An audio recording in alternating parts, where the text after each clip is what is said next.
The great hall of Blackmere House blazed with 200 candles the night Duchess Isolde Vane made the mistake that would change everything.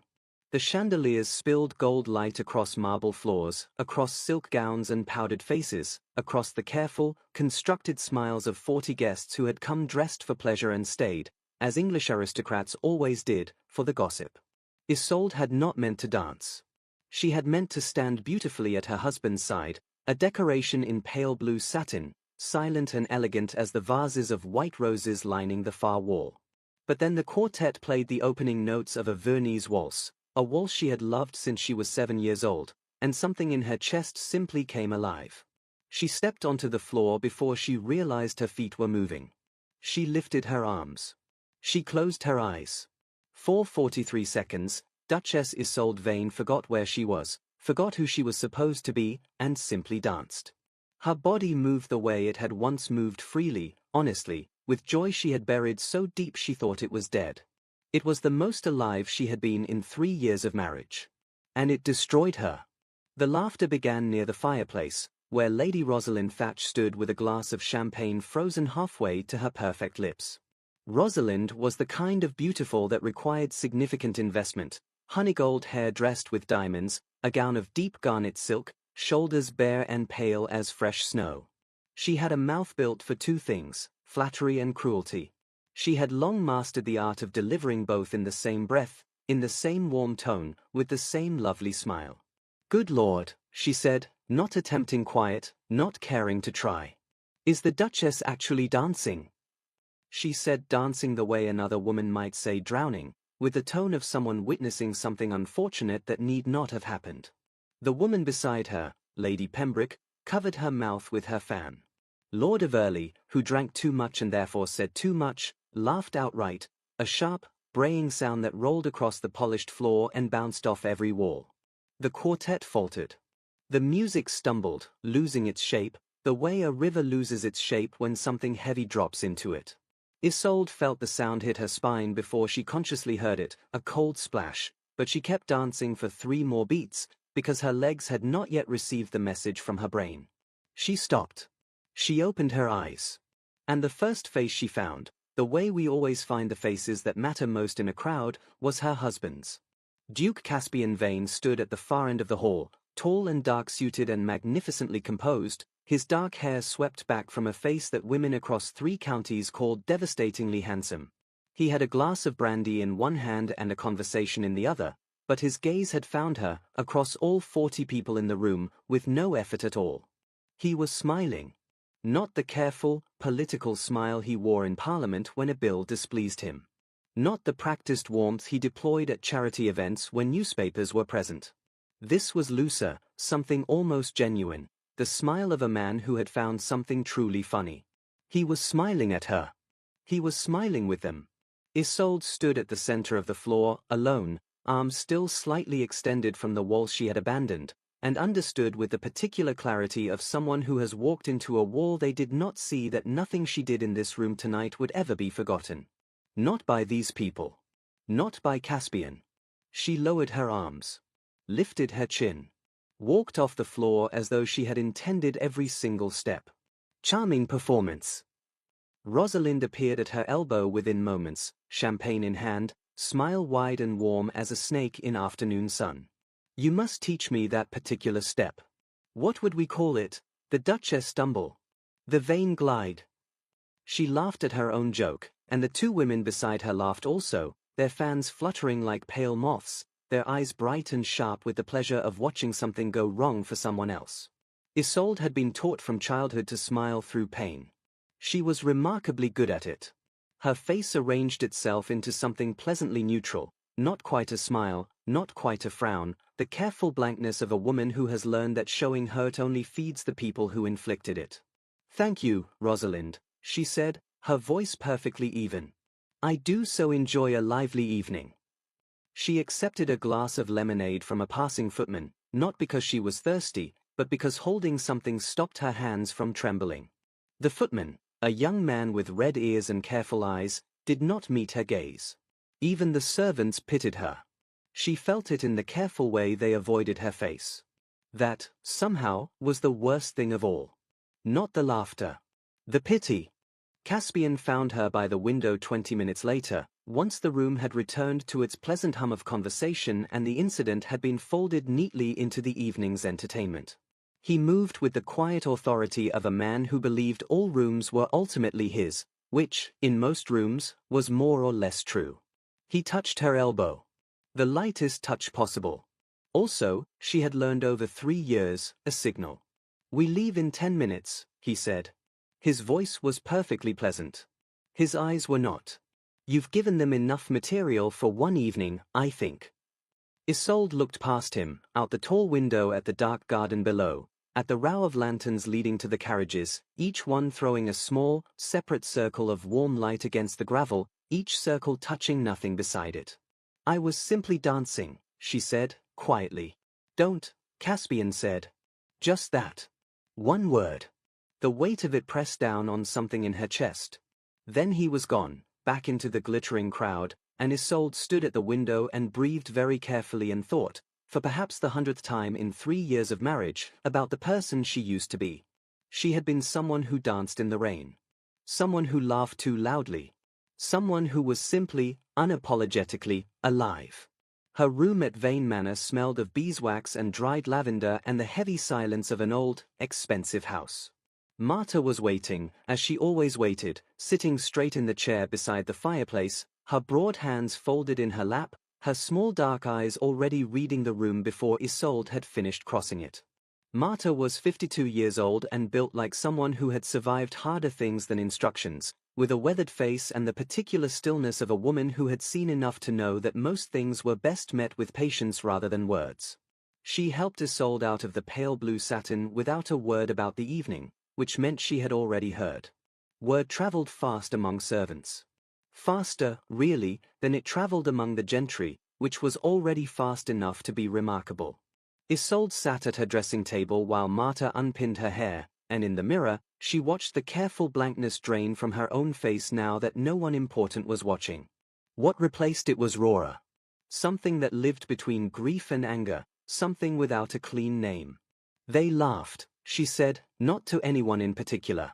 Marta's hands paused. Then continued. "I know," Marta said quietly. "I know." She could not sleep. She lay in the dark for 2 hours, listening to the house settle, listening to the clock downstairs strike 2 and then 3 and then the silence after 3 that felt deeper than any silence before it. She rose eventually. She told herself she needed a book. Her books were in her own sitting room on the east corridor. She knew this, her feet knew this, and yet they carried her down the dark hall in the opposite direction, toward the closed door of Caspian's private study at the far end. The fire inside had burned low. The room was warm and dim and smelled of brandy and the kind of paper that important men used for important things. She ran her fingers along the shelves, not quite knowing what she was looking for, not admitting to herself that she was looking for anything at all. But when her hand brushed the edge of a thick leather folder tucked behind a row of law books, too deep to be found accidentally, too precisely placed to be casual, her fingers stopped. She pulled it free. She opened it. What she read inside made the blood leave her face so completely, so fast, that she had to grip the shelf to stay standing. Her husband was not who anyone thought he was. Before she was a duchess, before she was a wife, before she was a beautiful, silent decoration in someone else's gilded house, Isolde Marin Ashby was a girl who danced in the rain on the cliffs of Cornwall. Her father's estate, Ashbycroft, sat high above the sea, a large, draughty house with thick stone walls and windows that fogged in winter and a garden that ran wild every summer because no one had the heart to tame it. Isolde ran wild along with it. She climbed the sea walls barefoot. She collected flat stones to skip across the cove. She read too many books in a single sitting and argued their contents with her father over dinner in a way that made him laugh until he had to set down his fork. She had her mother's dark eyes and her father's stubbornness and a laugh that, according to her aunt, was entirely too loud for a girl of good breeding. She did not particularly care. She had never cared what people like her aunt thought, because her father never seemed to, and he was the one she measured herself against. He was the one who had first taught her to dance, in the kitchen, on a wet Wednesday afternoon, when she was 5 years old and the world was entirely manageable. Her mother, Ilara Ashby, had been the dancer. She died when Isolde was 11, a fever that came quickly and left nothing behind, and for a full year afterward the house at Ashby Croft held its breath, the way houses do when someone irreplaceable has gone out of them. Her father, Dr. Edmund Ashby, was a quiet man who had loved his wife with the total, unself-conscious devotion of someone who had never imagined needing to stop. After Elara was gone, he wandered the house for months, moving through it like a man navigating familiar rooms in the dark, touching things that used to be hers without meaning to, setting them down again with a care that was almost unbearable to watch. Isolde saw all of this and did the only thing she knew how to do: she danced. She danced in the kitchen while cook made bread. She danced in the garden while the groundsman tried to concentrate. She danced in her father's study in her stockinged feet until he looked up from his books and the grief on his face softened just enough to let something else in. "Your mother would have said you have too much rhythm for your own good," he told her once. She would have meant it as a compliment. That was enough. For Isolde, it was always enough. By the time she was 20, Isolde Ashby was considered the most striking young woman in 3 counties and the most difficult to manage in 6. She was beautiful in the particular way of people who do not know they are beautiful, naturally, without effort, in a way that made deliberate beauty look like it was trying too hard. She also had opinions, which she expressed. She argued land reform at dinner tables where women were expected only to agree pleasantly. She corrected men who stated things incorrectly, with a directness they consistently found surprising. She danced at every opportunity, formal or otherwise, and laughed when told it was not dignified. She was not reckless, she was free, which is different, though people who have never been free often cannot tell the two apart. Her father worried quietly, not about her spirit, but about a world that had not yet learned to make room for it. "You will need someone," he told her one autumn evening, "who is large enough inside to not feel threatened by you." She patted his hand. "I know, Papa," she said. She meant it. She believed, then, that she would recognize that person when he arrived, that a man truly large enough inside would announce himself simply by how he looked at her. She did not recognize Caspian Vane as a threat. That was the thing she could not forgive herself for later, lying awake in the dark of her Vane Manor room, that she had not seen it coming.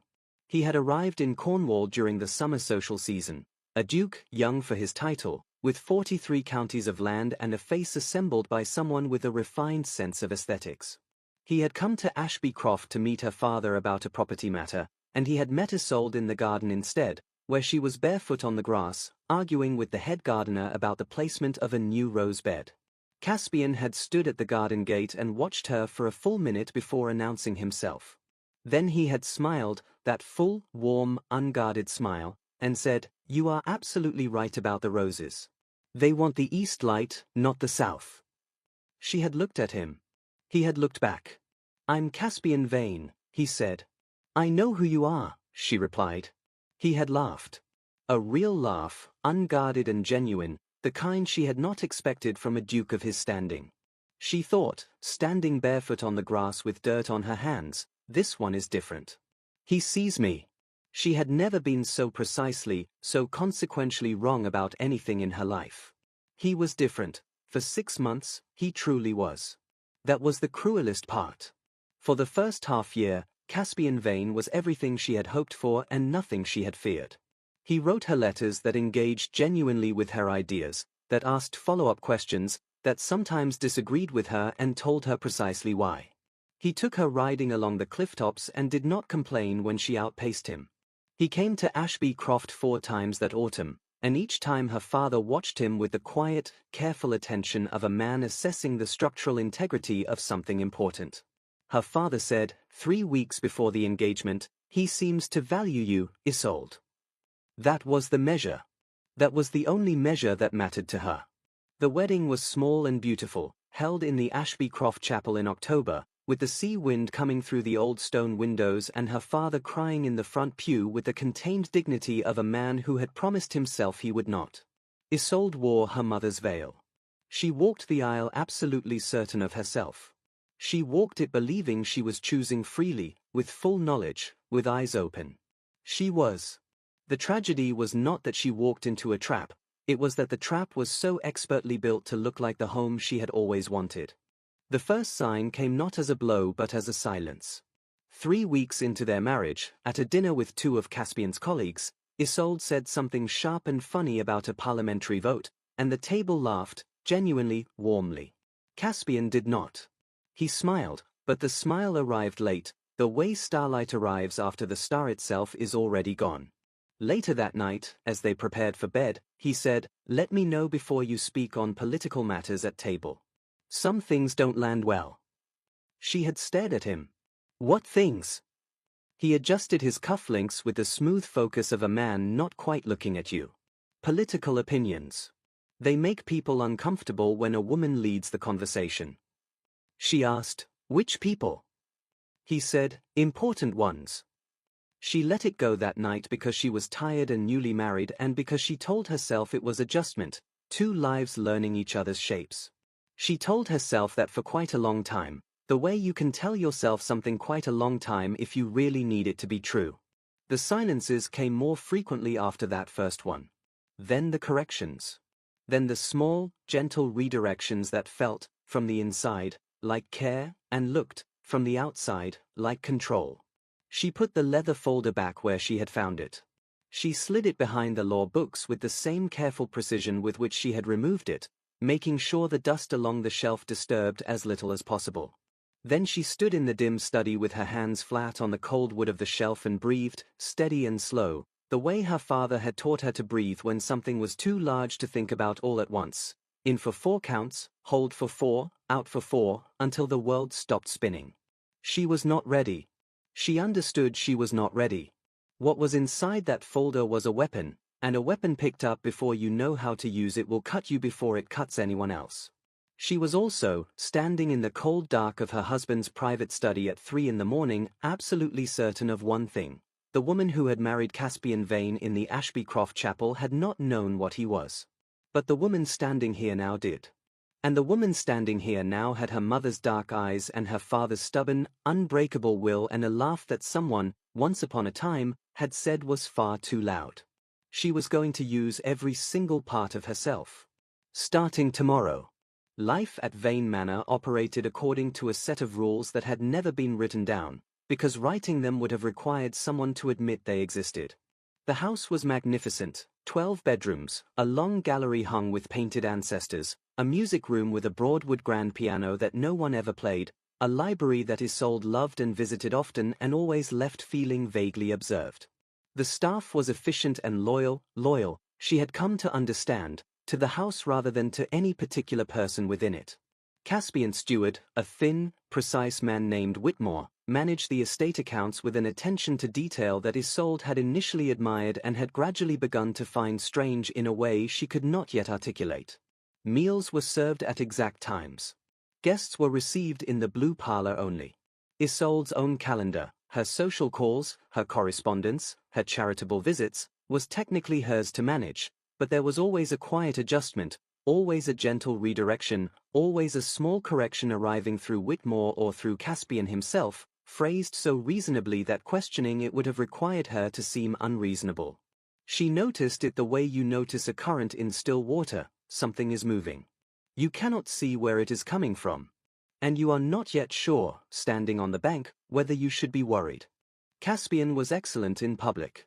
This was not a performance constructed for her benefit, it was simply who he was in rooms full of people, warm, authoritative, quick with a compliment, slow with a complaint, the kind of man that other men wanted to agree with and other women found inexplicably reassuring. He gave visibly to good causes. He spoke at the right dinners. He sponsored the village harvest celebration every September and walked through it shaking hands with farmers' children, and the newspapers always caught the photograph at precisely the right moment. People across the county spoke of Duke Caspian Vane the way they spoke of a particularly reliable institution, solid, trustworthy, something that had always been there and would always be. Isolde had loved him once. She remembered it with precision, the warmth of it, the specific shape of that warmth, the particular feeling of walking into a room and having him find her immediately across the crowd. She missed that version of him the way you miss a house that has burned down. The address still exists. You can still visit the plot of land. But nothing of what made it home remains, and the standing in the empty space is worse, somehow, than if the place had never existed at all. The isolation came so gradually that she had not recognized it as isolation until she was already inside it. First it was the letters. Her correspondence with old friends from Cornwall, women she had laughed with and argued with and trusted, began to generate a faint, managed friction. Caspian never forbade her to write.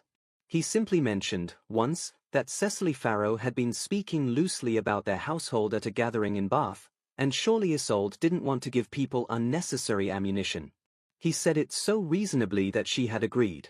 Cecily's letters received shorter replies, then shorter still, then stopped arriving altogether. Then came the visits.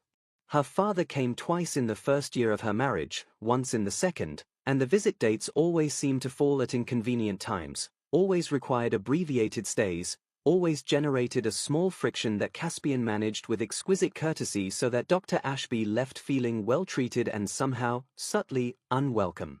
Her father noticed the current in the water. What he said, on his last visit, was, "You look thinner, Isolde." What he meant was something else entirely. She told him she was perfectly well. She said it with the conviction of a woman who had practiced saying it so often she had almost come to mean it. Rosalind Thatch had been part of Caspian's world long before Isolde entered it, and she made certain Isolde understood this in ways that required no direct statement.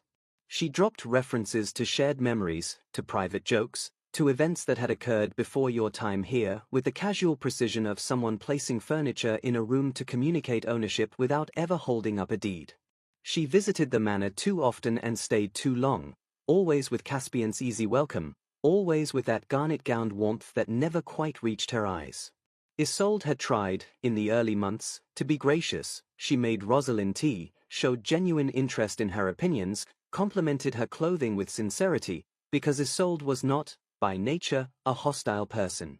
Rosalind had received all of this with a lovely, polished blankness, like a mirror that shows you everything and reflects nothing back. One afternoon, 6 months into the marriage, Rosalind had looked at Isolde across the tea table and said, pleasantly, "You must find it difficult, settling somewhere so established. So much history in these walls." The word history had moved through the air between them like a blade dressed in silk. Isolde had said, equally pleasantly, "History is interesting. I've always enjoyed studying it." Rosalind had smiled. No further declaration was necessary. The war between them had been announced without a single rude word. Isolde tried. It would be wrong, deeply wrong, to say she did not try, because she tried with the kind of determined consistency that her father would have recognized and admired. She studied the unwritten rules of Vane Manor's social world.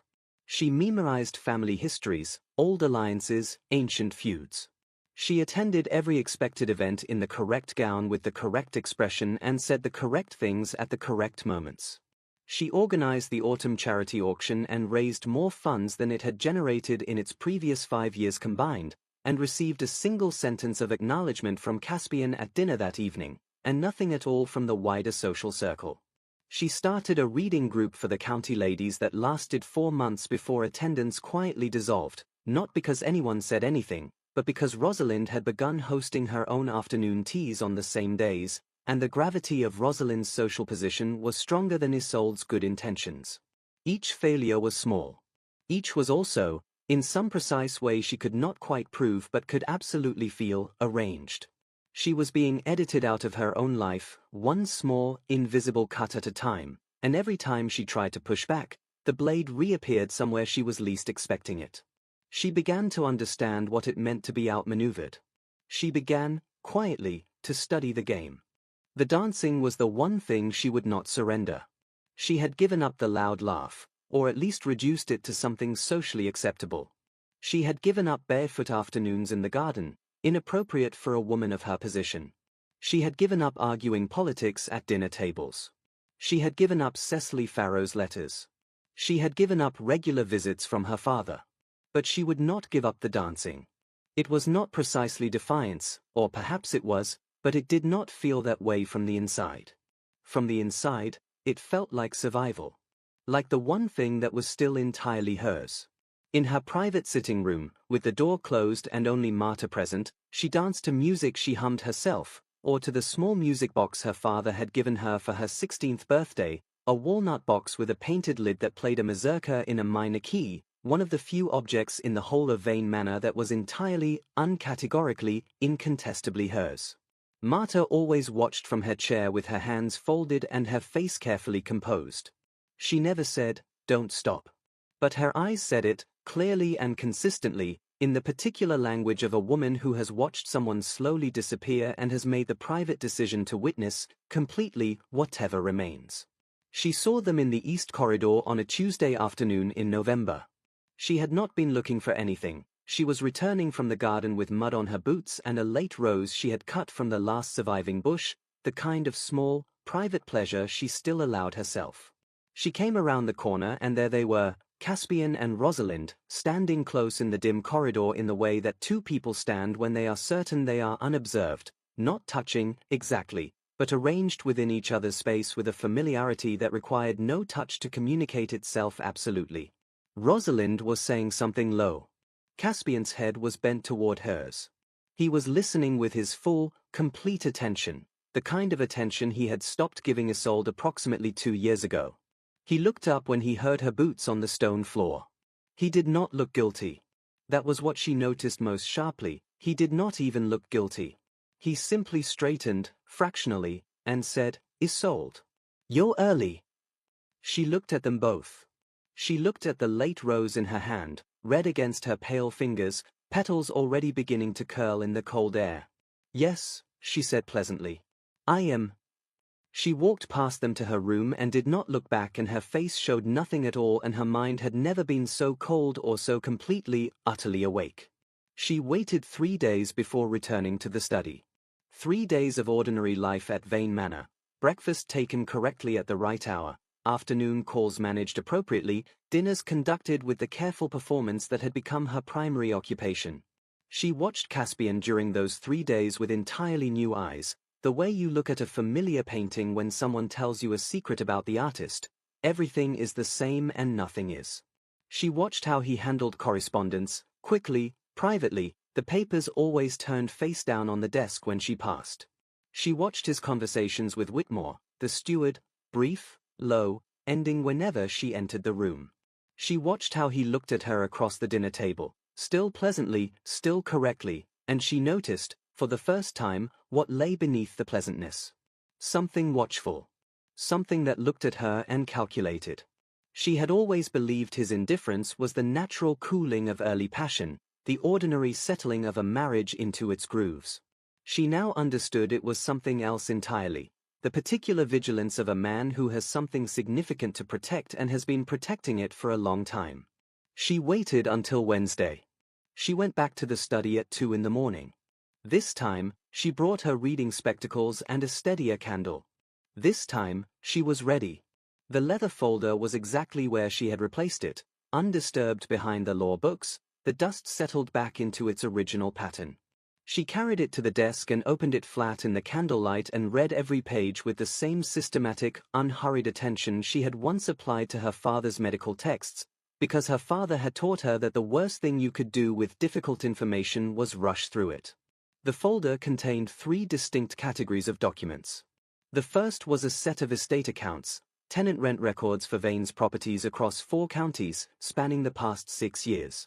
She understood estate accounts reasonably well. Her father had managed his own, and she had helped him during university terms when the estate manager was ill. What she understood, reading these, was that the figures recorded here differed from the figures that appeared in the official ledgers in Caspian's front study, the ledgers that Whitmore maintained, the ones submitted to the Crown's property auditors. The differences were not large in any individual entry. Across 6 years and 4 counties, they were enormous. Someone had been recording one number, collecting a larger one, and pocketing the difference, quietly, systematically, for years. The tenants had been paying more than their official records showed. Significantly more. And the excess had simply vanished. The second category was worse. A series of letters, 6 in total, written in a careful, precise hand she did not recognize, described an arrangement between Duke Caspian Vane and 2 named merchants in the county town of Greymere. The letters were business in tone, cold and exact, and what they described was a scheme in which the named merchants, a Mr. Aldous Cray and a Mr. Fenwick Bowl, names she filed away precisely, had been encouraged to borrow money against their businesses using documents that guaranteed Vane patronage. The patronage had never been delivered. The debts had been called in. Both men had lost their businesses. The letters made clear this had been the intended outcome from the beginning, that the debts were the mechanism, the promised patronage of fiction, and the businesses themselves the actual prize, acquired at a fraction of their true value by a third party whose connection to Caspian was described in language so carefully elliptical that she had to read certain paragraphs 3 times to understand what they were saying. The letters never used Caspian's name directly. They referred to our mutual arrangement and the party we have discussed and as previously agreed. But the folder was hidden in Caspian's private study behind Caspian's law books, and Isolde had never in her life felt so cold and so completely, furiously awake at the same moment. The third thing she found was not a document. It was a single letter, folded separately from the others, tucked inside the back cover of the folder as though placed there to be forgotten, or kept close, which was the same thing for certain kinds of people. She almost missed it. She unfolded it slowly under the candlelight and found a hand she recognized immediately, because she had watched that hand move across dinner tables and society pages for 3 years, Rosalind's distinctive, elegantly slanted script. It was not a love letter. It was something more precisely a business arrangement, a record of an understanding, phrased in the elegant, elliptical language of 2 people who had learned to communicate entirely in implication. What it confirmed was that Rosalind had knowledge of the estate account scheme. That she had, in some capacity she did not specify, assisted in its construction. And that she expected, in return, certain specific assurances from Caspian, phrased so delicately that Isolde had to read the paragraph 4 times before understanding them clearly, assurance that Caspian's marriage to Isolde would remain in its current form, which was to say quiet, managed, and without incident. The word incident was underlined, once, precisely. Isolde set the letter flat on the desk and pressed her palms against its surface and breathed in for 4 counts and out for 4 counts and looked steadily at the candle flame until the world stopped tilting. She had the folder almost closed when she heard Marta's voice, very quiet, from the corridor outside, "My lady." Just those 2 words. Just enough. A warning note. Isolde closed the folder, slid it back into its place with controlled, careful hands, making sure the dust along the shelf disturbed as little as possible.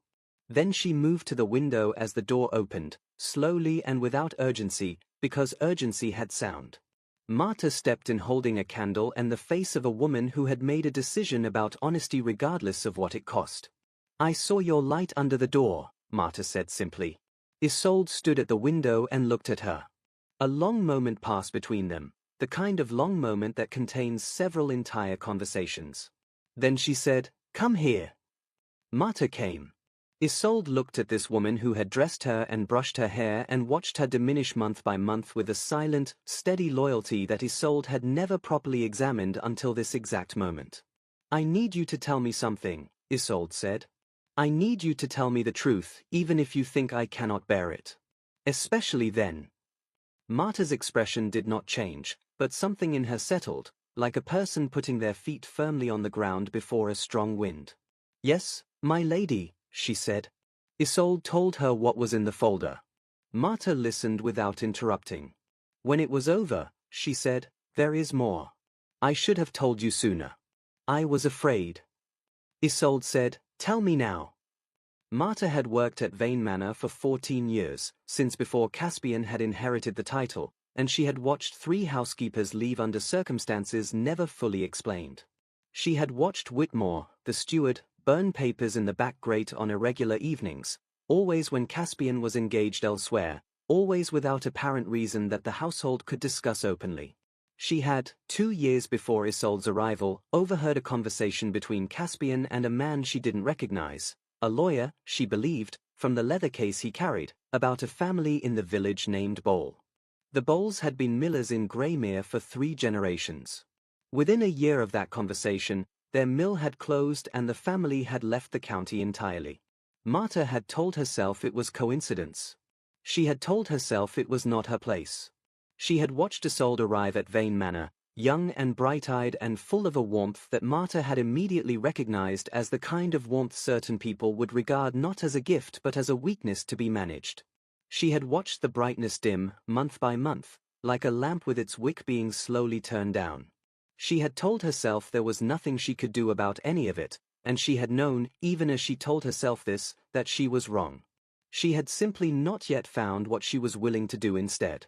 "What do you need from me?" she said. They had been speaking for 10 careful minutes, standing at the window with their candles, the plan forming itself in the space between them the way good plans do, not fully formed at once but directional, gathering momentum, moving towards something that felt simultaneously terrifying and completely necessary, when they both went still at the same moment, for the same reason: footsteps in the corridor outside. Not the hesitant shuffle of a night servant moving between rooms. Deliberate. Slow. The footsteps of someone walking toward a specific destination and not hurrying about it. Marta blew out her candle. Isolde pressed herself back against the bookshelf. The footsteps slowed. Stopped, directly outside the study door. Isolde's breath went completely flat. The door handle did not move. A pause, 5 seconds, 10, 15, long enough for her heart to do things it had no business doing in a person who needed to think clearly, and then the footsteps resumed, moving away, back down the corridor and around the corner until the sound dissolved entirely into the silence of the house. Neither woman moved for another full minute. Then Marta leaned forward and relit her candle from Isolde's, and her hand was completely steady, which Isolde noted and was grateful for. "Tomorrow," Isolde said, very quietly. "I need paper, ink, and the full afternoon. I need you to keep everyone away from my corridor." Marta met her eyes in the candlelight. "Yes, my lady," she said. And then, with the quiet certainty of a woman finally doing the thing she had been building toward for 14 years, "Yes." The footsteps had belonged to Thomas, the night footman, on his regular rounds, a fact confirmed the next morning by casually asking which staff had been on overnight duty, a question that raised no suspicion because Isolde had always taken an interest in the household schedule that other women of her position never bothered with. The footsteps had not been Caspian. The study had not been checked. But it had been close enough to teach her something important: she could not afford to move carefully. She could only afford to move with speed while appearing, to everyone around her, to move not at all. She began that same day. Marta locked the private sitting room door each afternoon between 2 and 4 o'clock, citing her mistress's need for rest, a claim made entirely plausible by the dark circles that had been gathering beneath Isolde's eyes for the better part of a year, visible evidence of a woman under strain that no one in the household thought to question. Behind the locked door, Isolde sat at her writing desk with the key figures from the estate ledger reproduced from memory. She had always had a precise, photographic memory for numbers, a quality her father had called a gift and her governess had called unsettling, and began, line by careful line, to build her case. She worked systematically, the way her father had taught her to approach problems too large to solve at once. Break it down. Take one piece. Understand it completely. Then take the next. The tenant rent discrepancies were the most documentable element, numbers that could be cross-referenced against public records if she could gain access to them without generating questions. She needed the official county rate assessments, which were matters of public record but not easily accessible from inside a private estate. She needed the names of the affected tenants, not merely the records in the folder, but the actual families, living in actual cottages with actual children and actual lives, who had been quietly paying more than the law permitted, whose overpayments had vanished into someone's private arrangement for 6 years while they wondered why they never had quite enough. She wrote lists. She drew connections. She mapped the scheme on paper she burned each evening in her fireplace, the key information committed to memory before the pages turned to ash. She did not trust paper beyond her own sitting room walls. She trusted her own mind, which had never once failed her. What emerged from the work, piece by piece, was worse than she had initially understood. This was not opportunistic fraud. It was architectured, built deliberately, sustained methodically, and it had destroyed real people. She found the first of those people by accident on a Thursday morning at the Greymere Lending Library. Thursdays at the library were established routine, unremarkable, expected, generating no comment from anyone in the household. She was in the library's back room, supposedly selecting charitable volumes to donate, actually examining the town records the elderly librarian allowed her access to because she had decided, long ago, that any woman who used a library regularly was a woman of sound character and could be trusted with its resources. She found the assessment records for the Greymere properties. She found the official rent figures. She found a gap of 32 shillings per year, per property, across 17 listed tenant farms, multiplied by 6 years. She was still sitting with these numbers, very still, when the librarian appeared in the doorway and said, apologetically, that there was a woman outside who had specifically asked whether the Duchess ever visited, and when told yes, had sat down on the front step to wait. Isolde went outside. On the library steps sat a thin woman of about 40 in a well-made but carefully mended dress, the dress of a woman who had known better times and was refusing to pretend otherwise, with steady eyes that spoke of someone who had practiced being brave before walking through a difficult door.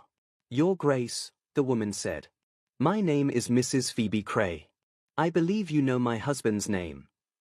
Mrs. Phoebe Cray spoke for 20 minutes in the quiet corner of the library, and Isolde listened with the full, absolute attention she gave to things that mattered most, asking nothing, interjecting nothing, because her father had taught her that the most valuable thing you could give someone telling you something difficult was uninterrupted space to tell it completely.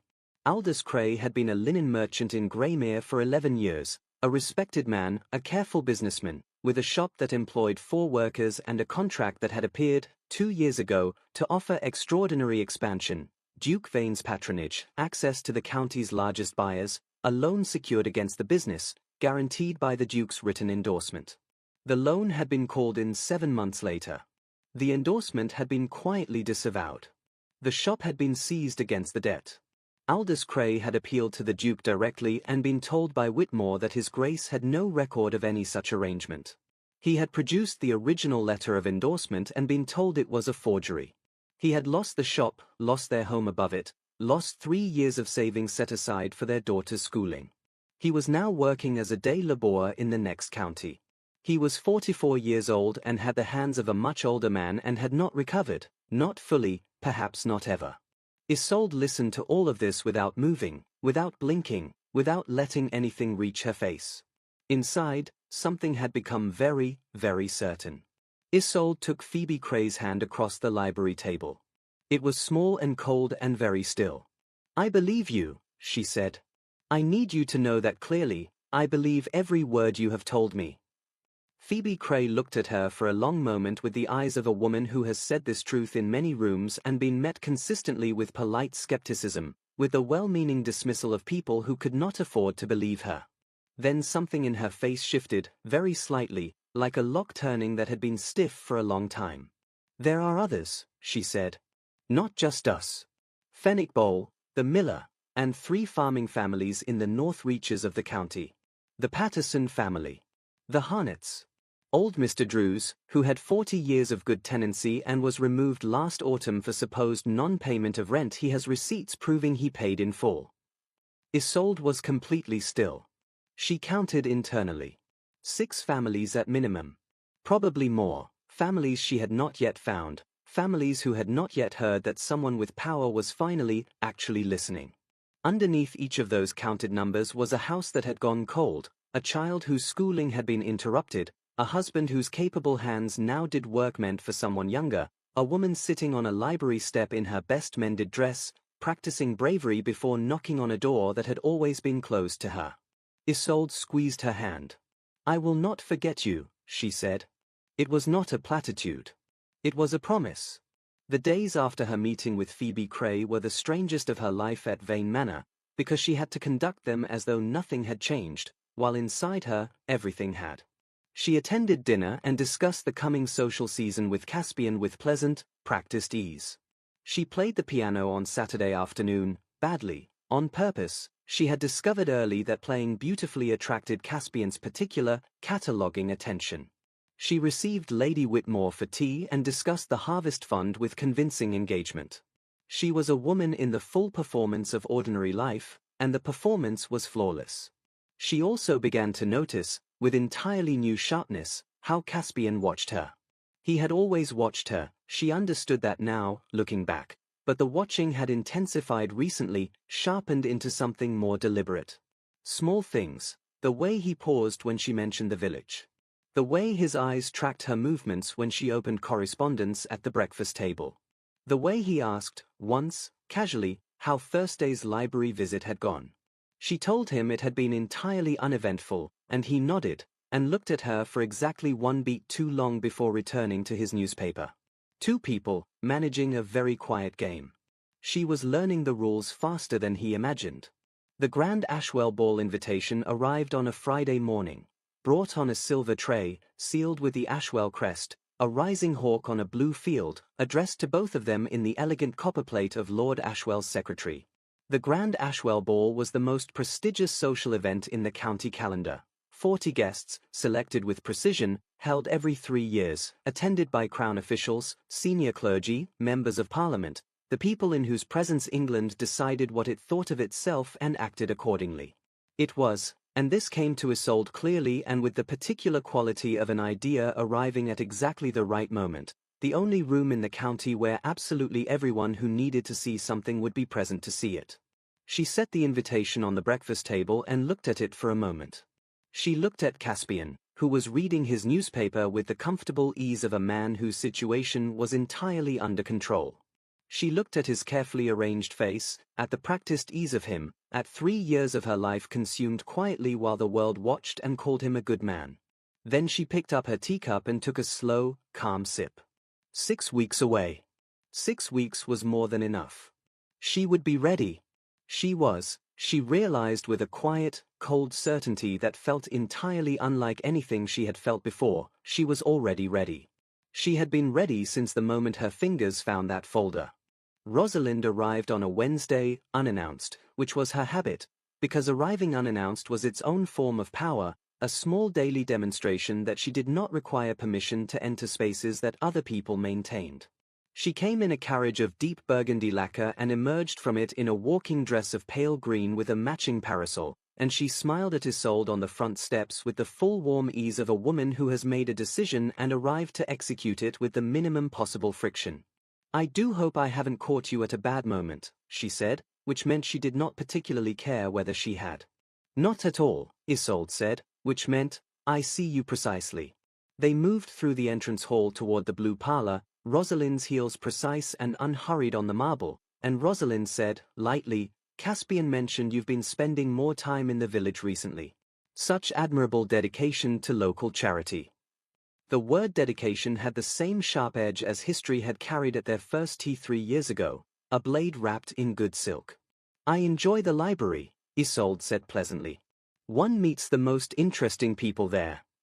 Something moved through Rosalind's eyes, too swift to name, gone before it fully arrived, and they settled into chairs on opposite sides of the parlor fire, and Martha brought tea, and everything was perfectly gracious, and absolutely nothing in that room was safe. They spoke of ordinary things for approximately 12 minutes. The upcoming season. The weather. A new piece of music performed at a gathering in Bath. Rosalind was brilliant at this, at the full performance of civilized conversation, at maintaining its rhythms and forms with such complete facility that a stranger observing them would have seen two women of good breeding sharing a pleasant afternoon. But Isolde had spent 3 years studying Rosalind the way a naturalist studies terrain before entering it, and she could read every shift and delay in the performance with precision.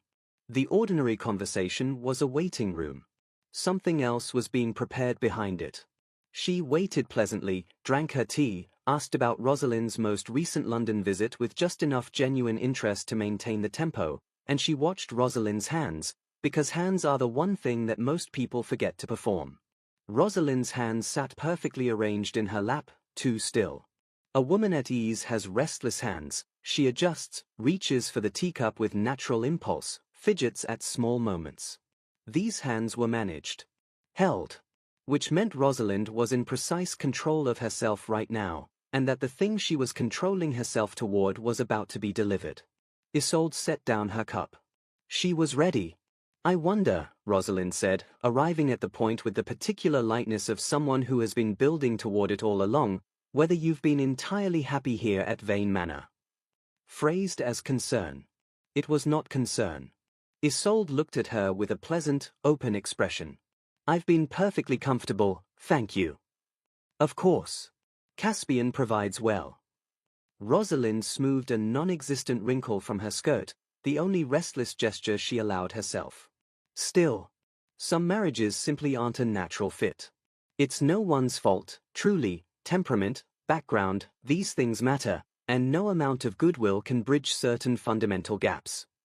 Her eyes returned to Isolde's face. I mention it only because Caspian has spoken to me, in confidence, in genuine friendship, about certain concerns. He worries about you, Isolde. Your restlessness. Your habit of involving yourself in matters outside the domestic sphere. He finds it troubling. The word troubling landed precisely where Rosalind had aimed it, directly against the threat Isolde had always known was available, the threat of a woman declared nervous, hysterical, unstable, committed to the care of a concerned and reasonable husband who only wanted what was best for her. She felt it hit. She did not move. How kind of him to worry, she said. Her voice was the most pleasant thing in the room.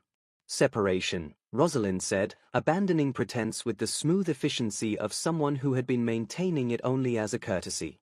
A quiet one. Arranged properly, with a generous settlement. You would return to Ashbycroft, or somewhere further, if you preferred.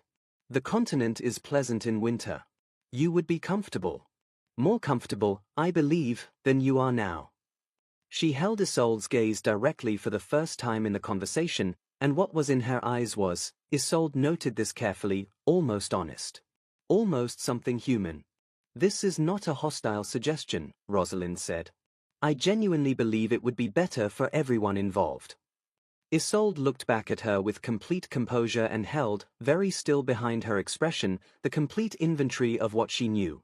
The folder, the rent records, the merchant's letters, Phoebe Cray's story, the 6 families, the Crown auditable discrepancy that added up, across 6 years, to a number that would end not just Caspian's reputation but his freedom. She held all of this behind her eyes and gave Rosalind nothing, no flicker of recognition, no anger, no fear, no relief. I appreciate your concern, she said. I am not going anywhere. Something shifted in Rosalind's face. The warmth thinned, like light through closing curtains. I see, she said quietly. I do hope you've considered the full picture. I have considered it thoroughly, Isolde said.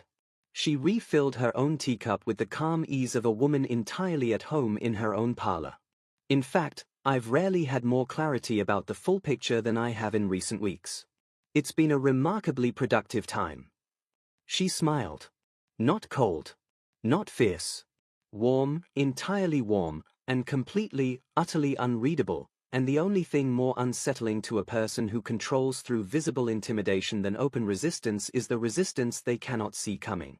Rosalind studied her in the precise way you study an opponent's face at a card table when the hand has just changed and you are no longer certain in which direction it has changed.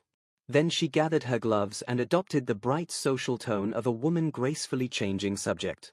Well, I shall leave you to your afternoon. The Grand Ashwell Ball will be wonderful, I'm told. Lord Ashwell has engaged a full orchestra this season. I've heard the same, Isolde said pleasantly. She set down her teacup. She looked at Rosalind with complete, open warmth. I intend to dance, she said. She let the words sit in the air between them with perfect stillness.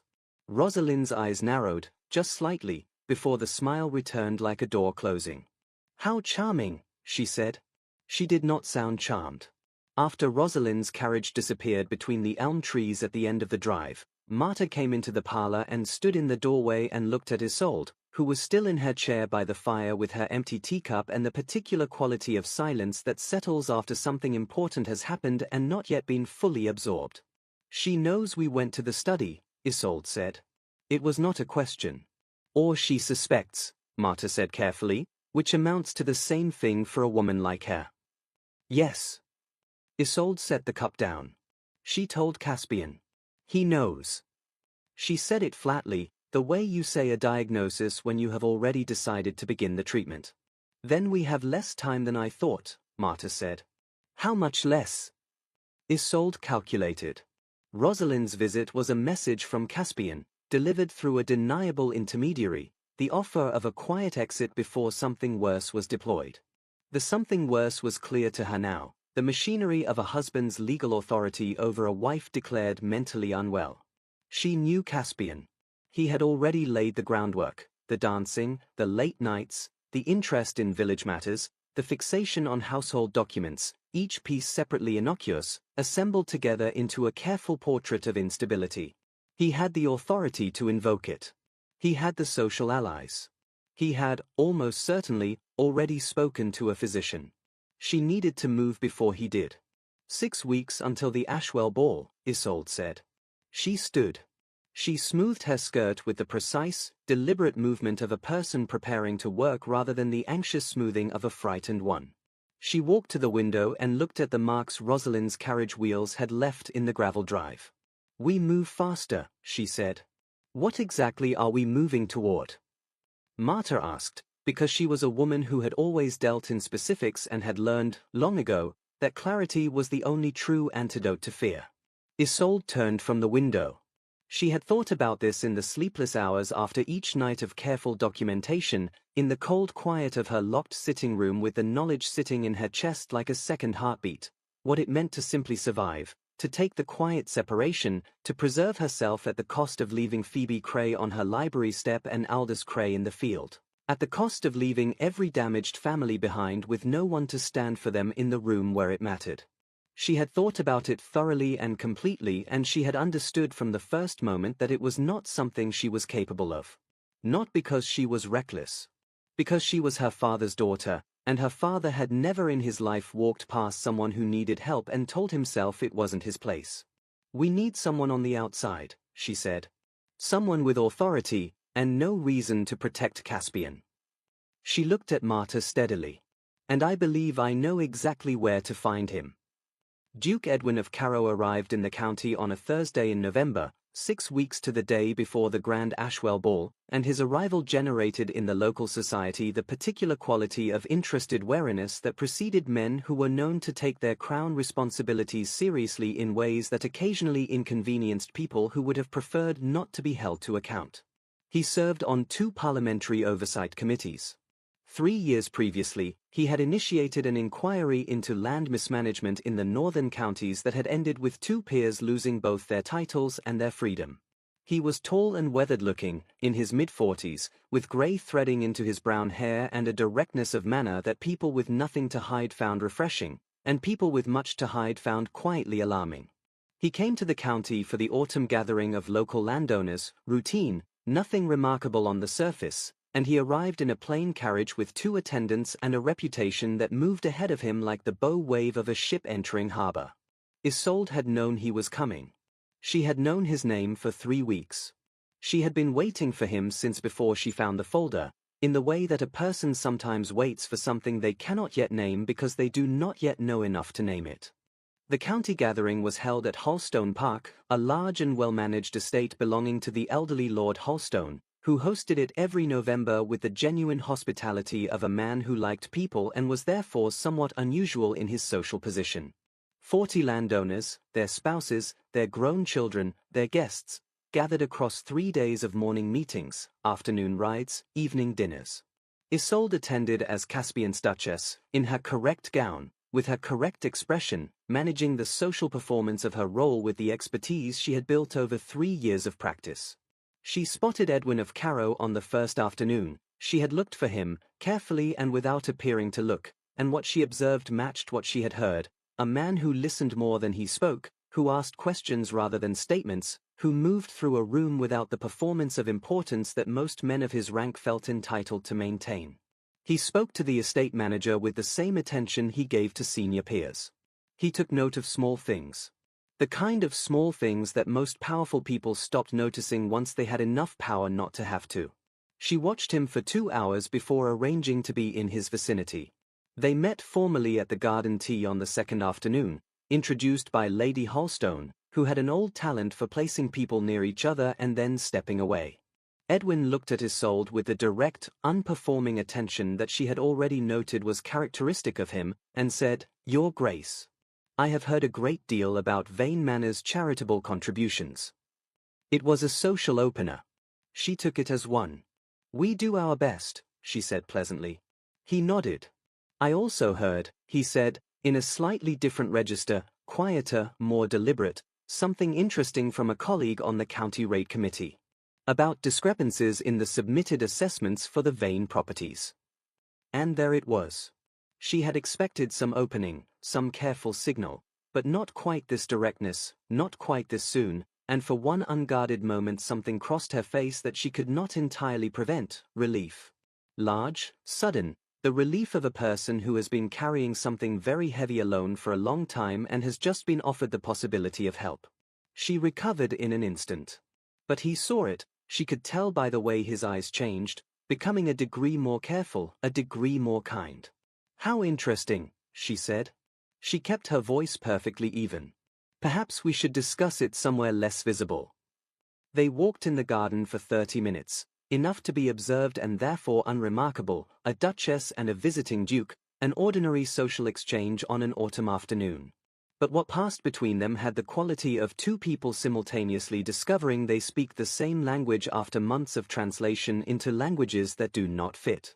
He had been investigating Caspian's estate accounts through the Crown Committee, not specifically targeting Vane, but as part of a broader inquiry into land revenue discrepancies across 5 counties.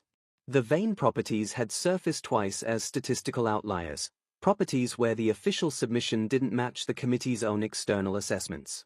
Not enough to act on alone. Enough to follow. Isolde listened carefully. Then she said, "If someone had internal documentation. Actual records, not inferences. Names of affected parties, with testimony available." He went very still. "That would change the picture substantially," he said, quietly and without inflection. She said, "I want your word that action will follow evidence. Not careful deferral. Not quiet management for the sake of social order. Action." He looked at her for a moment with the assessing directness she had come to expect from him. "You have my word," he said. "I don't give it lightly or often." She held his gaze for another beat. Then she believed him, with the specific, bone-deep certainty her father had always told her to trust when it arrived, and the plan between them began to take shape. They made a brief, quiet agreement. She would provide the documentation. He would ensure the right Crown authority was present at the Ashwell Ball, a public gathering, 40 witnesses, the most important room in the county, where what was revealed would be witnessed by everyone who mattered and would be completely impossible to manage quietly afterward. He needed 3 weeks to position his people appropriately. She had 6. It was more than enough. They parted with the correct social courtesies, a brief inclination of heads, the kind of exchange that registered to any observer as pleasant but unmemorable. As she turned to go, he said, quietly, in a tone stripped of all social performance, "Duchess Vane. Whatever it cost you to build this, I want you to know it is not overlooked." She did not turn back. She said, equally quietly, to the still autumn air, "The cost was the point. I needed to know whether I was capable of it." She walked toward the house. The afternoon light was amber and thin on the grass, the kind of light that makes everything look simultaneously beautiful and precarious. She felt something she had not felt since opening that folder in the cold dark of the study, something that was not calculation, not fear, not determination, something that was, astonishingly and completely, close to hope. The feeling was almost unfamiliar. She let herself have it for exactly 30 seconds. Then she put it away and went back to work. She had been back inside Holstone Park for no more than 20 minutes before she became aware that Caspian was looking for her. Not urgently, he would never be urgent in public, but with the calibrated attention of a man who has noticed something that requires assessment. She saw him from the upstairs window, crossing the garden below with a glass in one hand, his gaze moving over the remaining guests on the lawn with the practiced sweep of a man reading a room. He did not find what he was looking for. Edwin of Carrow was at the far end of the garden, speaking with Lord Holstone about something agricultural and entirely innocent, and so Caspian's gaze moved on and landed eventually on Isolde herself, framed in the upstairs window, looking down at him. She did not move away from it. She met his gaze from across the full distance between them with perfect composure, holding it as long as he held hers. He raised his glass, slightly. A toast, or a signal? She could not tell from this distance. She inclined her head in the appropriate social acknowledgement.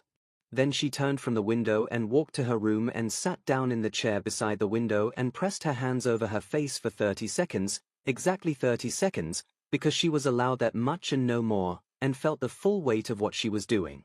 Then she took her hands away. She looked at herself in the mirror. She saw someone she recognized. She had been a long time away from herself. It was good to be back. At dinner that evening she watched Caspian from across the long table. He was at his absolute best, warm, brilliant, the gravitational center of his end of the table, the kind of man around whom stories gathered naturally. He told an anecdote about a parliamentary debate that had the table laughing. He deferred graciously to the woman on his left. He caught Isolde's eye once, across the candles and the crystal and the flowers, and smiled at her with that practiced, proprietary warmth that she had, once, mistaken for love. She smiled back with equal skill. No observer would have seen a single thing wrong between them. That was the achievement, and also, she understood this now with a clarity she had not had before, the perfect metaphor for everything their marriage had been. Two people who had become extraordinarily accomplished at making something look like something it was not. She went to bed before the men came through from their brandy. She lay in the dark with her eyes open and ran through the plan, every step, every timing, every contingency, and she was ready, and she was afraid, and she had come to understand that readiness and fear were the same thing wearing different clothes, and that the ability to act through fear was not the absence of it but its truest form. 3 days after returning to Vane Manor, Caspian knocked on her bedroom door. He had never knocked before. He knocked 3 times. Precise, deliberate, entirely unlike him. Caspian never knocked on the door of her room. He opened it, when he came at all, with the assumption of entry that characterized his movement through every space he considered his domain, which included, technically, everything within Vane Manor's considerable boundaries. But this time he knocked, and the sound of it made something contract in her chest, because knocking meant he had decided to perform courtesy, and performed courtesy from Caspian meant he had moved past anger into something colder and more considered. He had made a plan. She put down the book she had been reading and said, "Come in," and he entered and closed the door behind him with a soft, controlled click and stood in the center of her room with his hands in his pockets and the composed, even expression she had come to recognize as his most dangerous register. He did not sit. He looked around the room briefly, at her writing desk, at the fireplace, at the closed cabinet in the corner, with the assessing sweep of a man taking inventory. "We should talk," he said. She folded her hands in her lap, the way she had been trained to sit since childhood, and said, "Of course." Her voice did not shake. She was profoundly grateful for this, in the private, internal way of a person who knows exactly what they have just accomplished and does not need anyone to confirm it. He spoke in the measured, clinical tone of a man explaining a situation to someone he considers less informed than himself. He said he was aware she had been asking questions in the village. He said he was aware she had been spending unusual amounts of time reviewing household documents. He used the phrase household documents with the careful neutrality of someone who will not name the thing they are describing, because naming it would give it a reality he was not prepared to acknowledge in this room. He said she had been seen in extended conversation with Duke Edwin of Carrow at the Halstone gathering, a conversation that had appeared, to observers, to exceed the normal bounds of a social exchange. He said all of this looking at her with the steady, reasonable gaze of a man who is being entirely reasonable, in a tone that would have sounded, to anyone outside the door, like a calm and considerate husband having a calm and considerate conversation about concerns for his wife's welfare. She listened to every word. She gave him nothing in return, no confirmation, no denial, no visible reaction at all, which was, she had learned, the most disconcerting thing she could give a man who relied on reading the room. He pressed on. "I want to understand," he said, with the particular tone of a man who does not want to understand anything, "what it is you believe you have found." She considered her response for a moment, carefully. She said, "I've found a great deal of interesting reading in recent weeks. I've always had a curious mind. You know that about me." His eyes narrowed a fraction. "Isolde. Caspian." She met his gaze with the same directness she had always used, that he had always found inconvenient. Are you asking me a direct question? Because I am perfectly happy to answer direct questions. He was still. She could see him deciding, working out whether directness or obliqueness was the more effective tool in this specific moment, and then she watched him make the calculation and arrive at his conclusion. He abandoned the performance of inquiry. His voice changed register, slightly, to something more compressed. I am telling you, he said, that you are in a situation you do not fully understand. That what you believe you know is considerably more complicated than you have been able to perceive from your position. And that involving outside parties in what are essentially private family matters would be extremely damaging, primarily to you. He paused. Then he said, with the careful precision of someone delivering a prepared line, your condition has been of concern to me for some time. Anyone who has observed you over the past year would agree. The dancing, the late nights, the fixation on matters outside your appropriate sphere. These things have been noticed, Isolde, by people whose opinions carry weight. There it was. She had known it was coming. Rosalind's visit had been its announcement, and yet receiving it fully, here, in her own room, from his own mouth, with his careful eyes on her face and the cold December evening outside her window, required something of her that she had prepared for but could not have entirely anticipated, the act of hearing it and not visibly breaking. Nervous instability. Hysteria. The ancient, reliable machinery that turned a woman's truth into her pathology, that transformed what she saw and knew and had documented carefully into evidence of a disordered mind, that gave a husband in Caspian's position the legal and social authority to remove a wife who had become inconvenient and replace her with the story of a woman who had sadly become unwell. He had spoken to physicians. She could hear it in the precision of his language, your condition, those who have observed you, the clinical framing of ordinary grief and resistance as symptom. He had laid the groundwork already, quietly, in the weeks since Rosalind's visit. He had people who would confirm what he said. And she had nothing, nothing visible, nothing that the world could see, except the word of a woman they had spent 3 years positioning as unstable. She held all of this completely still behind her expression. Then she let the fear show on her face, not all of it, but enough. She let her hands tremble, just slightly. She watched his posture ease.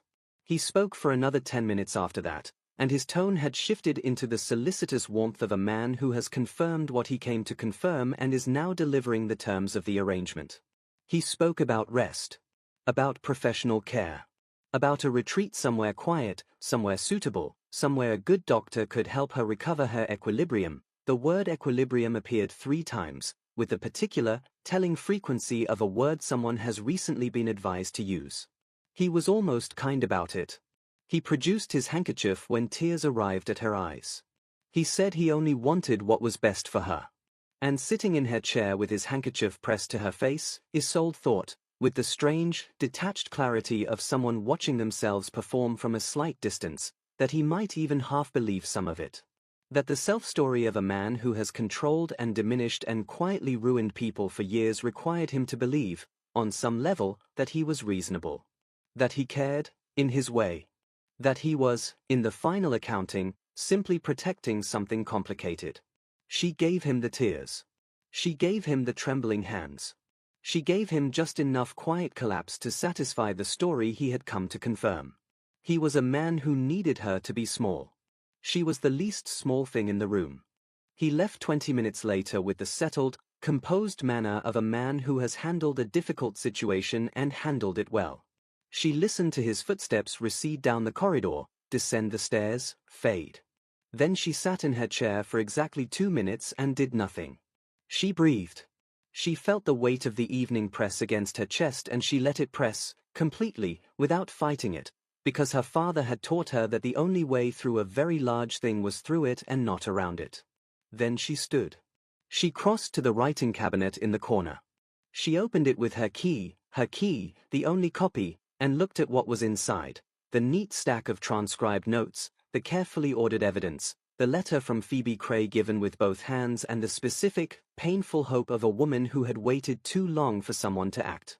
She looked at all of it for one long moment. Then she wiped her eyes with the back of her hand, not his handkerchief, her own hand, and her face went completely still. Not the blankness of suppression. The stillness of someone who has stopped performing entirely and arrived, at last, at themselves. She thought of the girl on the cliffs. The barefoot girl who danced in the rain. She thought, "You are still here. You have always been here. Good. Now finish it." She sent Marta to Edwin's man that same night with a sealed note containing a single, clear message: the timeline needed to move. She had 4 weeks until the Ashwell ball. 4 weeks was sufficient. Over the days that followed, she worked with a precision and focus she had never applied to anything before, not because she had lacked the capacity, but because she had never before had something worth being precise about. She finished the documentation. She wrote each piece of evidence clearly, with its source, its corresponding public record reference, its affected parties named and verifiable. She wrote 3 summaries of different lengths so that whoever received them could engage at whatever level their role required. She had everything delivered in careful parts, through channels that Marta had spent 14 years building without ever imagining they would be needed for this: the village grocer's delivery boy, the lending library's weekly cart, the household laundress who moved between 3 different estates on her regular circuit and attracted no attention whatsoever because laundresses never do. She moved invisibly. She moved fast. And on the last evening before the ball, alone in her sitting room with the door locked and the fire burning low and the small music box playing its mazurka in the minor key, she danced. Every step she knew, by herself, in the firelight, for the last time before everything changed. She danced like the girl from Cornwall who had never learned to be afraid. She danced like someone coming home. The Grand Ashwell Ball was the most anticipated social event in the county calendar, and Ashwell Park rose to the occasion with the serene authority of a house that had hosted 3 generations of important evenings and was entirely confident in its ability to do so again. The estate sat on the edge of a low hill above the town, its long front drive lit by 2 rows of lanterns on the night of the ball, the pale stone facade glowing amber and gold against the November dark. Inside, the ballroom had been prepared with an attention to detail that bordered on the reverential, hothouse flowers arranged along every surface, white roses, lilies, trailing ivy, their fragrance warm and rich in the candlelit air. A full orchestra of 20 musicians occupied the gallery above, the sound of their warming scales drifting down through the vaulted ceiling like music deciding what it wanted to be before committing to it. The parquet floor was polished until it reflected candlelight like still water. The receiving room smelled of beeswax and hothouse roses and the particular quality of anticipation that fills a room when everyone present understands, without knowing how they understand it, that something will happen tonight that has not happened before. 40 of the county's most important people, gathering in their finest, smiling their careful smiles. Not one of them knew what they had come to witness. They arrived at 9, Caspian and Isolde, in the Vane carriage with its crest and its matched grey horses and its driver in good livery, the correct arrival, precise and appropriate. She had dressed with deliberate intention, a gown of deep gold silk, cut simply, no excess ornamentation, the fit perfect, the neckline modest. Marta had spent 3 hours on her hair, dark and warm, pinned with a single strand of her mother's garnets, small enough to be understated, beautiful enough to be noticed by anyone paying attention. Her mother's earrings at her throat. No fan, she needed her hands free. When she came down the staircase at Vane Manor, Caspian had looked at her with an expression that moved through several things quickly before settling into the managed pleasantness he habitually wore in public. She descended without acknowledging the look. She moved with the particular quality of stillness that her father had called her most remarkable attribute, not the stillness of someone holding themselves back, but the stillness of someone who has nothing left to hide and therefore needs no performance. The November air outside was cold and clear and smelled of wood smoke from the tenant cottages down the lane. She breathed it in. She was ready. She had never in her life been so completely, absolutely, entirely ready. The room was at full animated pitch when they arrived, the warm, golden, self-generating energy of a gathering that has found its own momentum.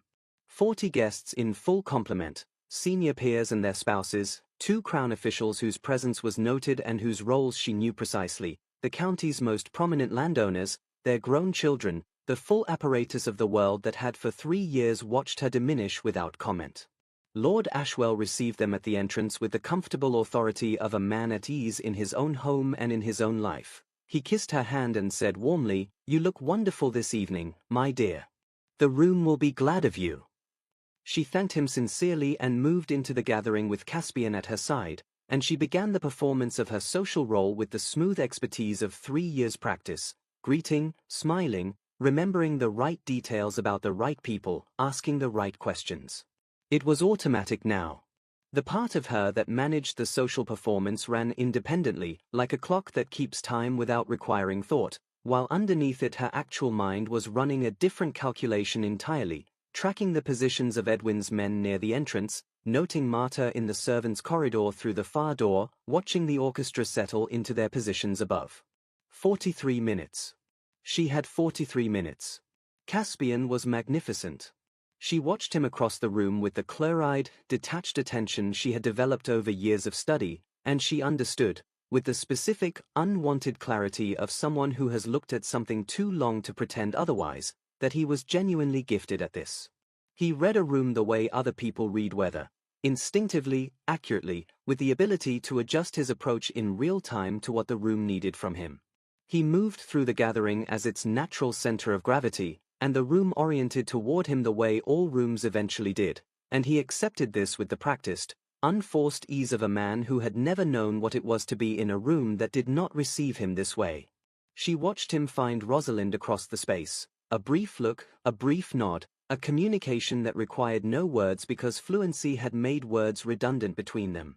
She watched him find Edwin of Carrow at the far end of the room and deploy the warm welcome of a man with nothing to fear, which was, she thought, the final and most complete proof of how thoroughly he believed himself untouchable. She watched him look at her twice across the room.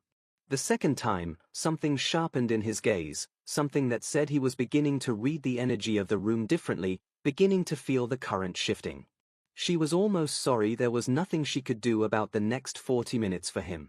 Edwin was positioned near the orchestra gallery, speaking with Mr. Forsyth, the Crown official whose seat on the Revenue Oversight Board she knew precisely, because she had made it her business to know everything precisely.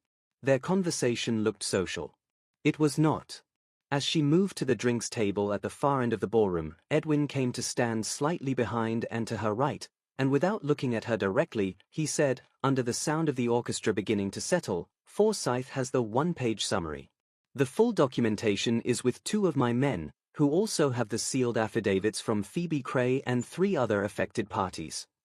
She looked at the middle distance and kept her expression warm and social and said, equally quietly, "Marta?" In the corridor with the originals and 2 independent witnesses. Both willing to testify.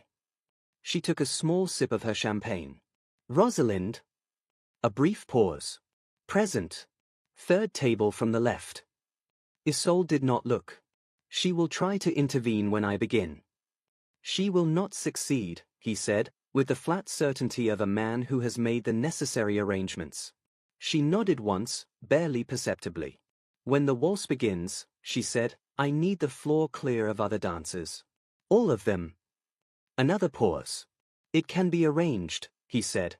She set down her champagne glass. The orchestra above was lifting their bows. Rosalind found her with 20 minutes remaining, appearing at her elbow with the smooth inevitability of someone who has been managing their approach for several minutes and has timed it with precision. She was extraordinary this evening. The garnet gown, diamonds in her hair, the full deployment of everything she had, everything she was.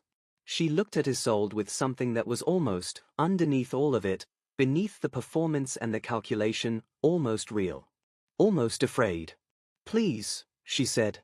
Just that one word. Her voice was low.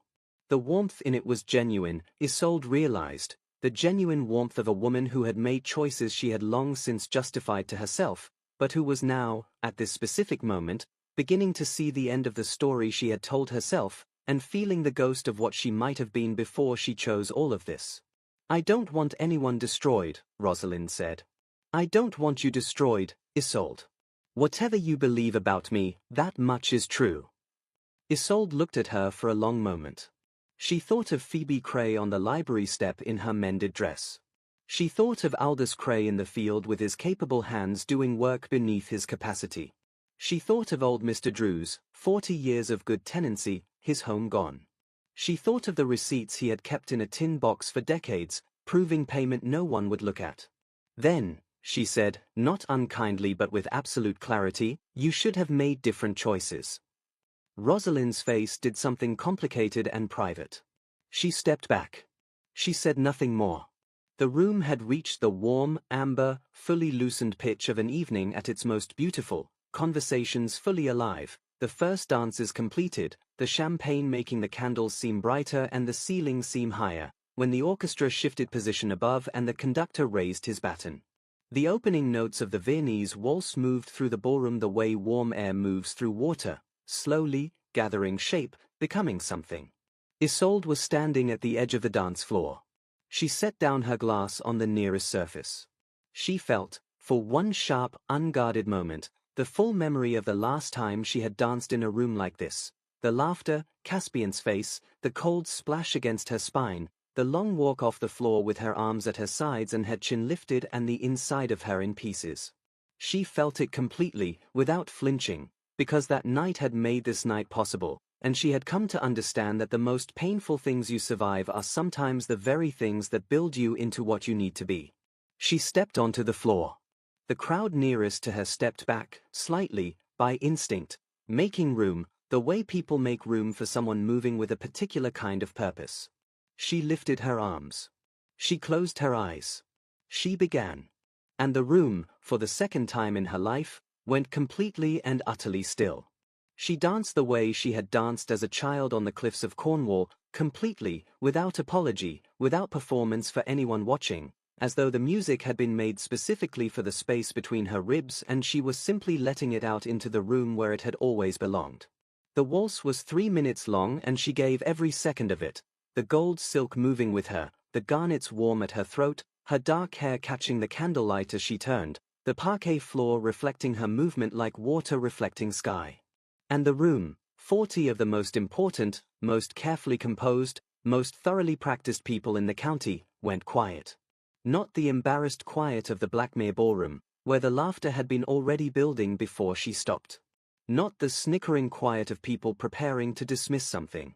This was entirely different. This was the held-breath quality of a room that has just recognized something real in its midst and does not know what to do with the recognition. She was not performing for them. This was precisely, exactly, what made it impossible to look away. She was not doing this for any of them. And they knew it. The other dancers had cleared the floor without being asked, stepping back of their own accord, the way people naturally make space for something that has a right to it. Even the orchestra played a degree softer, a degree more carefully, as though they understood they were accompanying something that required respect. Caspian was watching. She knew this with the specific, internal certainty of a woman who has spent 3 years learning to feel his attention from across a room. She did not look at him. She did not need to. She knew what he was seeing, not the diminished, managed, carefully contained version of her he had spent 3 years constructing, not the pale blue satin decoration on the Blackmere floor who had lowered her arms and walked off in silence. What he was seeing was Isolde Marin Ashby, exactly as she had been on the day he found her in the garden with dirty hands arguing about rose beds, exactly as she had been on the cliffs of Cornwall with the wind in her hair and the whole Atlantic below her, exactly as she had been before he had spent 3 years trying to make her smaller. The original. Unedited. She heard, through the music and the silence, the sound of his movement across the room, controlled, measured, but faster than his usual pace, the particular speed of a man who has just realized he miscalculated something significant and has very little window in which to address it.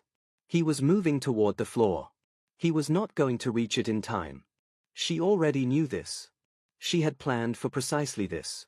She stopped at the center of the floor as the final notes of the waltz dissolved into the silence of the room.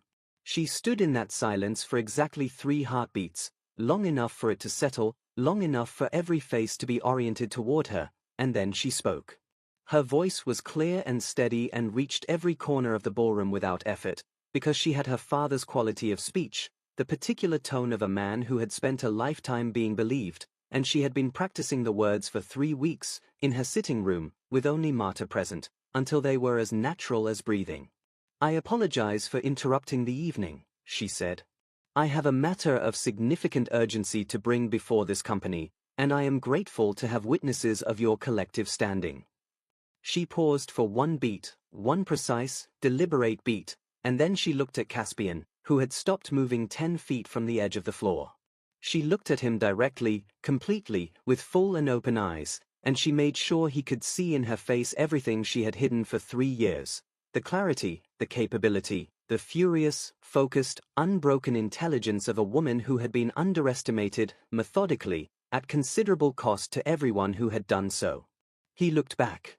His expression was entirely controlled. His hands were not. They had closed into fists at his sides, the only part of him he had forgotten to manage. "Over the past 6 years," she said, turning to address the full room, "the estate accounts of Vane Manor have been fraudulently maintained to conceal the systematic overcollection of tenant rents across 4 counties. The official submissions differ from the actual collections by a figure that, across the period in question, amounts to several £1,000s, money extracted from farming and merchant families in this county, many of whom you know by name." She paused for a breath, even and unhurried. "Several of those families have been ruined.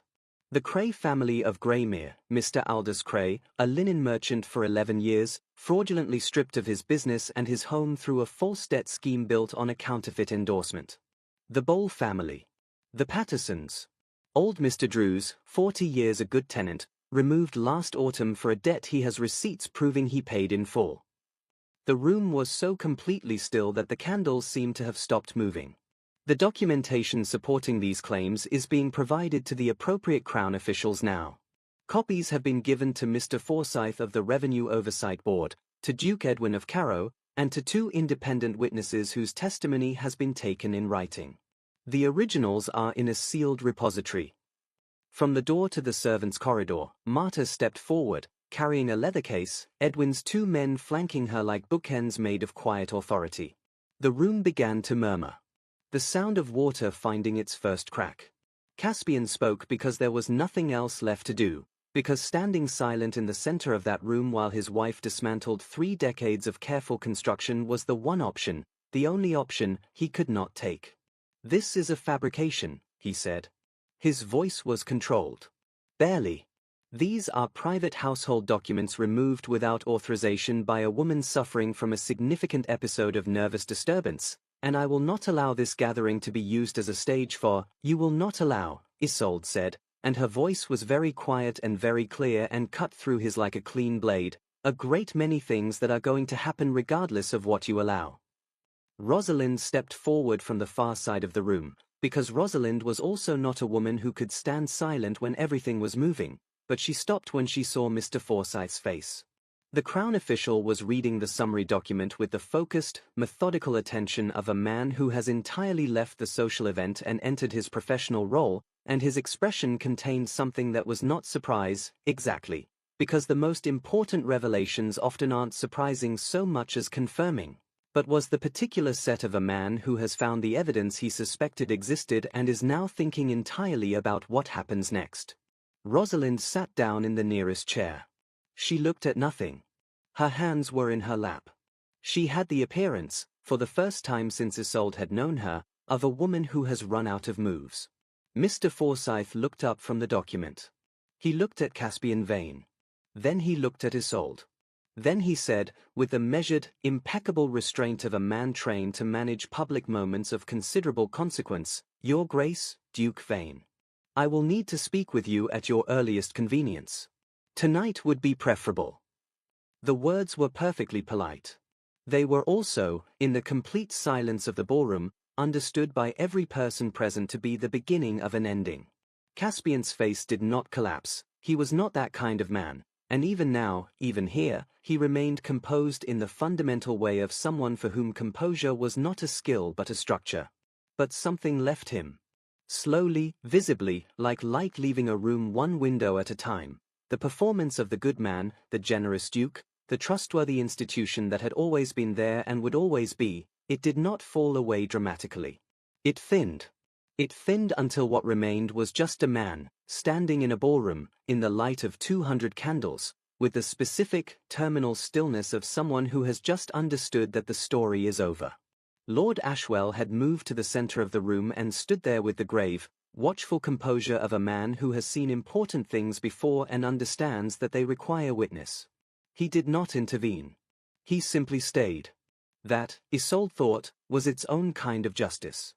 Later, much later, she stood alone on the stone steps of Ashwell Park in the November night, with the cold air coming off the dark fields and the lanterns still burning along the drive and the stars overhead doing what stars do regardless of what happens beneath them. The gathering was not finished. It would not finish for hours, because important events require processing, and the English aristocracy processes things by talking about them at considerable length, but she had needed air, and no one had stopped her from taking it.